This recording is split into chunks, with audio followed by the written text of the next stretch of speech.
Halo kawan-kawan, berjumpa lagi. Kali ini kita membahas asal daerah saya. Asal daerah saya.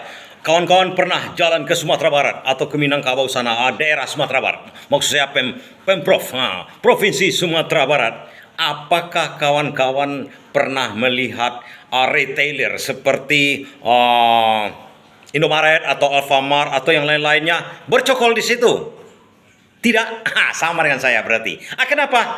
Ini akan kita analisa sekarang sesuai dengan aslinya saya memang dari Sumatera Barat juga. Besar di Sumatera Barat, lahir di Sumatera Barat, kemudian terakhir merantau ke Riau, dan lain-lain, ke Jakarta, Medan, dan segala macam bermain. Nah, kita analisa kawan-kawan. Berdasarkan analisa saya itu, masyarakat atau orang Minangkabau itu rata-rata banyak berdagang. Kalau keluar daerah, kawan-kawan bisa melihat posisi-posisi di mana sebenarnya orang Minangkabau banyak di pinggir jalan atau di kota besar berkumpul di situ.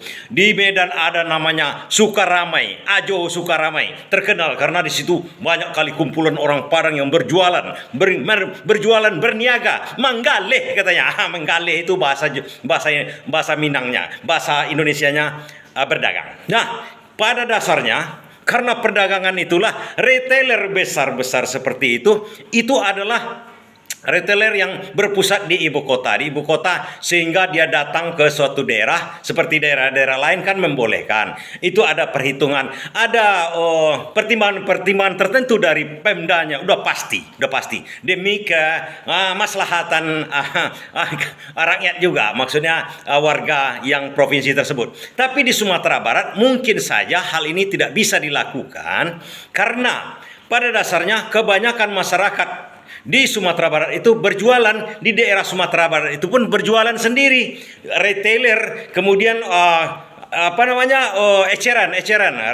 Kalau Alfamart itu kan eceran retailer yang besar dan menguasai, biasanya pasarnya itu menguasai dari mulai eceran sampai ke grosir besar, bahkan ada yang diproduksi sendiri. Nah, hal ini dapat dipahami karena masyarakatnya Sumatera Barat itu cukup berjualan, bisa berhitung, berdagang, berniaga seperti itu. Kalau masuk seperti Alfamart atau Indomaret, barangkali saja tidak akan untung di situ. Tapi sebenarnya tujuannya adalah agar ekonomi masyarakat yang berniaga, yang membisnis eceran juga, yang ekonomi lemah, maksudnya per orang tidak terganggu. Karena seperti yang kita ketahui kawan-kawan, retailer yang besar itu rata-rata punya grosir sendiri, gudang sendiri, pengangkutan sendiri. Nah, efeknya sama daerah itu sendiri begini.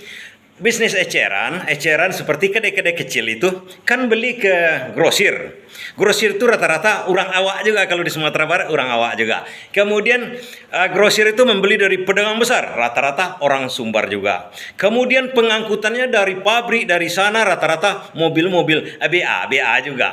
Jadi pemerintah pasti mempertimbangkan itu. Menurut saya itulah pertimbangan yang bagus karena tidak diizinkan oleh pemerintah. Itu jawabannya. Tidak diizinkan karena kearifan lokal, karena memahami penduduknya seperti itu. Kalau masuk bisnis eceran seperti itu, takut mematikan usaha atau perdagangan daerah yang dikuasai oleh masyarakat kecil. Begitu. Jadi tidak membolehkan itu karena pemerintahnya kan kita pilih. Kalau tidak kita pilih, bisa-bisa memang dibolehkan aja dengan deal-deal tertentu lah. Kita tahu lah. Kalau hal-hal seperti itu biasa aja di dunia perdagangan, biasa saja deal, lobby segala macam, akhirnya deal. Tapi itulah hebatnya pemerintah. Saya cukup salut karena tidak membolehkan. Kalau membolehkan sekarang banyak akan mati. Contohnya, itulah yang saya contohkan tadi. Kemudian memang ada efek positifnya. Di situ didirikan misalnya retailer besar itu, grosir segala macam, tenaga kerja ada yang diserap. Tapi sebagian, tapi secara keuntungan labanya itu kan pasti dihisap ke pusat, tidak beredar di situ. Nah, menurut saya, analisa saya, Pemprov cukup tahu efek domino dari hal-hal seperti itu. Laba kalau dari dia angkut ke Jakarta, kalau di store ke Jakarta, ke pusat, hanya bermain di pusat nanti lagi. Tapi kalau laba untungnya didapat oleh penduduk tempatan itu, itu, dia akan belanja lagi ke sana kemari, belanja ini, belanja itu di daerah itu kan.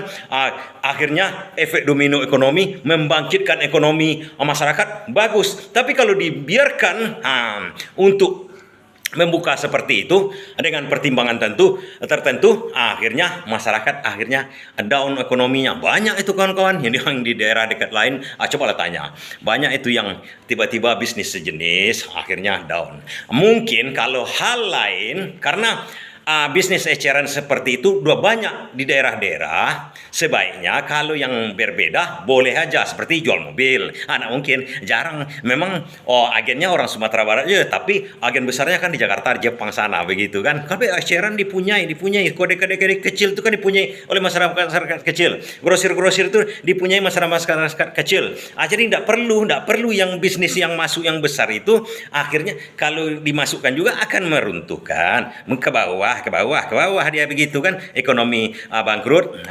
Percuma kita memilih pemprov atau gubernur atau wali kotanya kalau membiarkan seperti itu, membiarkan masyarakatnya ekonomi turun. Seharusnya mengangkat ekonomi masyarakat kan. Itu bagus kalau menurut saya ini, acukan jempol. Itulah jawabannya kenapa Indomaret dan retailer besar itu tidak ada di Sumatera Barat. Itu karena aturan dari Pemdanya tidak membolehkan, sehingga masyarakatnya jadi bisa meraup keuntungan seperti biasa. Begitu kira-kira. Sedikit analisa kita yang receh-receh aja ya.